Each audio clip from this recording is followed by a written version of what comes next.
Hello everyone, welcome back to another exciting episode of CSGO News. It feels so good to be back after being gone for about 5 days from actually doing CSGO News videos. As always, not going to waste your time. Let's get right into it. And first off, in big CSGO News, guys, you guys have already probably heard about this. We do have Team Liquid acquiring former Tempo Storm coach Louis Peacemaker, as all of you guys know him by. And it's kind of funny, he left on the 11th of May, just 3 days after Tempo Storm actually lost in the finals to their Brazilian rival Luminosity Gaming. So he left at a really weird time because they've been performing so well. They're also top 20 in the world. And Louis Peacemaker actually decided to leave the team and join Liquid. Now, it's really kind of funny about this is he announced to the whole world, he's obviously a great guy and a great coach, and he said he'd be taking a short break. No one knew how short that break would actually be. It turned out to only be 6 days before Team Liquid picked him up, and again, you had a lot of people saying he's a great coach. He's obviously going to get picked up very soon, and it only took him 6 days to go from one NA team, Tempo Storm, to another NA team, Team Liquid. So Team Liquid has acquired Peacemaker. As you guys also know, Team Liquid has been experimenting with coaches a lot in the past. They haven't had a primary coach in a long time since GB James.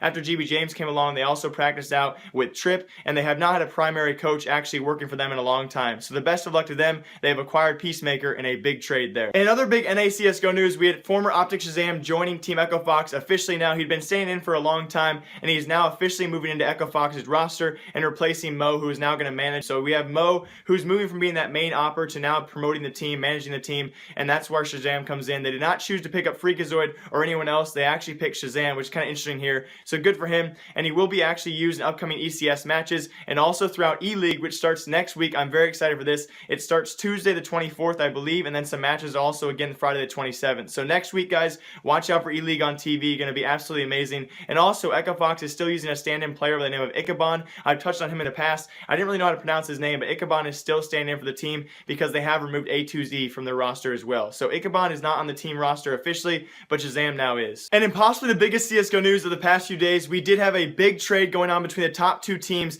in the Danish arena of the CSGO scene. So we had the top two Danish teams. That will be Astralis and Dignitas doing a 1-for-1 trade, and that was Astralis' Cajunb for Dignitas' Kjaerbye, which is kind of funny how close their names are, and they're actually involved in a 1-for-1 trade. Now, I don't know the actual details behind this whole trade, but I do want to touch on the main things, which is the question of how this is going to work out for Astralis and how they're actually going to pay out Cajunb, because as you guys know, Astralis is owned by themselves. The players own their own team, and they all own an equal share of the team as well. So Cajunb now being on Team Dignitas, everyone's been wondering how they're going to pay him out and how his actually salary is going to be paid for Team Dignitas. So he will continue on as a player for Team Dignitas, and we had Thorin touch on this as well in his own videos. I recommend you guys go check that out. But assuming that he did own part of the company for Astralis, they will either have to do one of two things: either pay him, a certain month's salary out.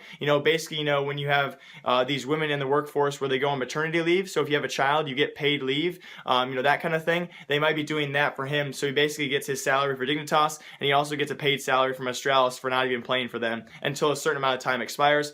Or they could actually buy him out. So, you own a part of a company, they buy you out, which would actually be preferable. If I was Cajunb, and honestly, in this point in time, Astralis could go downhill. They could go uphill, of course, but a buyout would probably be more preferable because it's going to give you a more lump sum of cash determined on what they're actually worth. So I would prefer that if I were Cajunb, but a really big trade here for both Danish squads. I'm really interested to see who does more damage. Does Kjaerbye come to Astralis and do better than he would at Dignitas, and vice versa? Does Cajunb actually go to Dignitas and really, really bump them up? So I can't wait to see how this turns out, and we might have a shifting of the #1 team in Danish.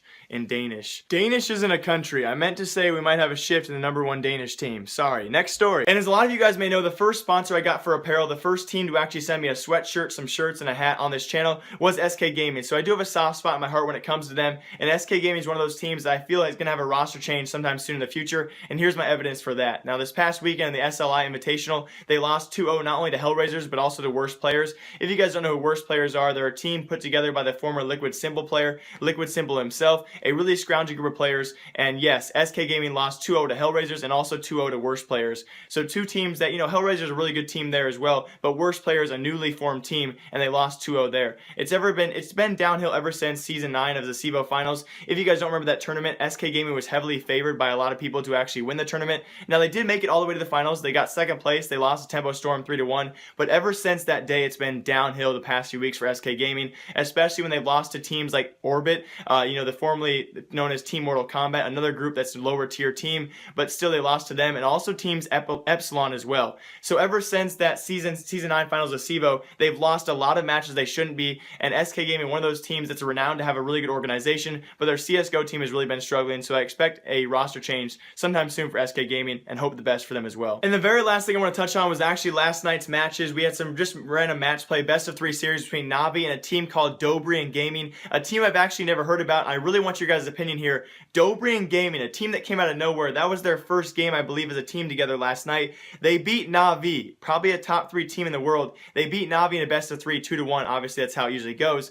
But insane. This team came out of nowhere. I didn't know who they were. I'd love to hear you guys' opinion on what they are. I would love to have some background information from you guys as well, so I can touch on this team in the future. Dobry&Gaming beat Navi in a best 3 series, and it was their first series I think ever played as a team together. So crazy news there. As always, guys, that's going to do it for this episode of CSGO News. I am so glad to be back. Thank you guys all so much for the great feedback and support while I was gone. Now, I do have a 50K subscriber special that I do want to release. It's not really a serious video, but it's a video I made a long time ago, a very emotional video, and I do want to share that with you guys. So if you guys want to see that, please comment down below. I'll be showing that probably tomorrow or Sunday. As always, thank you all so much for watching. I do have a giveaway possibly tomorrow. I'm still contacting with the guy to get that giveaway figured out. So hopefully going to figure that out. I should have a giveaway sometime soon in the future. I love giving stuff away, and I'll be picking the winners of the Team YP giveaway sometime soon next week. As always, live, love, laugh a lot. Remember, I like you. I'll see y'all tomorrow with a CSGO News video. Hope you all enjoyed. I'll see you tomorrow. Bye.